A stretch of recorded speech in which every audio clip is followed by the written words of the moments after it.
నచ్చినోళ్ళకే Naini black. 25 ఏళ్ల కాలనీకి OB తొలగింపు. బొగ్గు ఉత్పత్తి రవాణా కోసం టెండర్ వేసే సంస్థలు గనిని సందర్శించి సింగరేణి సంస్థ నుంచి ధృవీకరణ పత్రం తీసుకోవాలని అసాధారణ నిబంధన. బ్లాకును సందర్శించిన 16కు పైగా సంస్థలు, ఇంకా ఎవరికి అందని సర్టిఫికెట్. ఆఖరి నిమిషంలో కావాల్సిన సంస్థకు సర్టిఫికెట్ ఇచ్చి బ్లాక్ కేటాయించే ప్లాన్. అదానిని ముందు పెట్టి ప్రతిమా శ్రీనివాస్కు కట్టబెట్టేందుకు గతంలో యత్నాలు. అప్పట్లో ఢిల్లీ దాకా వెళ్ళి ఆ ప్రయత్నాలను అడ్డుకున్న కోమటిరెడ్డి వెంకటరెడ్డి. కోల్ లింకేజీలో భాగంగా ఒడిశాలోని అంగుల్ జిల్లా కరోల్ బహాల్లో దక్కిన నైని బ్లాకును నచ్చిన వారికి కట్టబెట్టేందుకు సింగరేణి రంగం సిద్ధం చేసుకుందా? కొందరు పెద్దలు ఈపాటికే దాన్ని ఎవరికి కట్టబెట్టాలో ఒక నిర్ణయానికి వచ్చి ఆ మేరకే నిబంధనలు రూపొందించి వేల కోట్ల విలువైన కాంట్రాక్ట్ను అప్పగించాలని నిర్ణయం తీసుకున్నారా? అంటే ఆ టెండర్ కేటాయించడానికి పెట్టిన నిబంధనలు చూస్తే ఈ ప్రశ్నలకు అవుననే సమాధానం వస్తోంది. తమకు కావాల్సిన వారికి ఈ బ్లాకును కట్టబెట్టే భాగంగానే టెండర్ వేసే సంస్థ విధిగా బొగ్గు బ్లాకును సందర్శించాలి. ఆ సంస్థ సందర్శించినట్లు సింగరేణియే సర్టిఫికెట్ ఇవ్వాలి అనే అసాధారణ నిబంధనలు పెట్టినట్టు అనుమానాలు వ్యక్తమవుతున్నాయి. ఆ నిబంధన ప్రకారం ఇప్పటిదాకా 16కు పైగా సంస్థలు నైని బ్లాక్ను సందర్శించినప్పటికీ వాటిలో ఏ ఒక్క సంస్థకు గనిని సందర్శించినట్లు పరిశీలించినట్లు సర్టిఫికెట్ చేతికి అందకపోవడమే ఇందుకు నిదర్శనమనే ఆరోపణలు వినిపిస్తున్నాయి. మరో 2 వారాల్లో టెండర్ గడువు పూర్తి కానుండగా ఇప్పటిదాకా ఏ ఒక్క సంస్థకు ఆ సర్టిఫికెట్ ఇవ్వకపోవడంతో ఆఖరి నిమిషంలో తమకు కావాల్సిన సంస్థకు ఆ సర్టిఫికెట్ ఇచ్చి కాంట్రాక్ట్ కట్టబెట్టాలనే కుట్ర ఈ వ్యవహారంలో దాగి ఉందని విమర్శలు వస్తున్నాయి. కాగా గతంలో ఈ బ్లాకును ప్రతిమా శ్రీనివాస్కు కట్టబెట్టే ప్రయత్నాలు జరిగాయి. అయితే అప్పట్లో కోమటిరెడ్డి వెంకటరెడ్డి ఢిల్లీ దాకా వెళ్ళి ఆ ప్రయత్నాలను అడ్డుకున్నారు.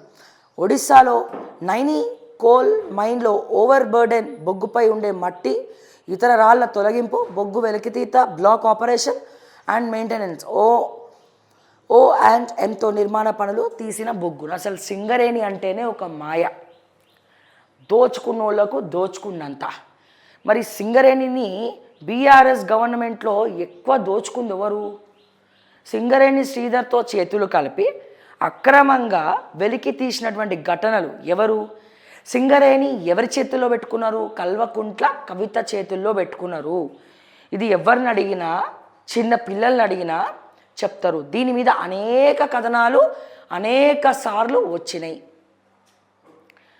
కొన్ని వందల కోట్ల ఆస్తులు సింగరేణి శ్రీధర్. ఇప్పుడు ఆయన దేనికి ప్రిన్సిపల్ సెక్రటరీ అండి? పంచాయతీరాజ్ శాఖకు ఉన్నారు. మరి అక్కడ దోచుకున్న వాళ్ళకే మళ్ళా కాంగ్రెస్ గవర్నమెంట్లో అప్పుడోడున్నాడో ఇప్పుడు వాళ్ళే ఉన్నారు. రేవంత్ రెడ్డి పెద్ద చేసింది ఏం లేదు.